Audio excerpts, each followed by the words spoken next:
Hindi po ito mga ordinaryong rosaryo. Ito po ang tinatawag na Satanic Rosaries.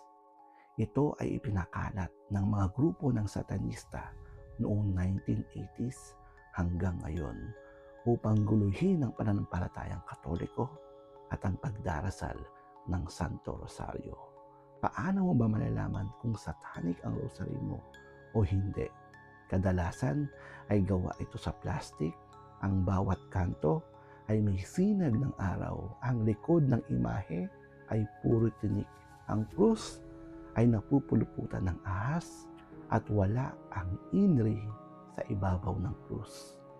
Bakit ba ito ginagawa ng demonyo?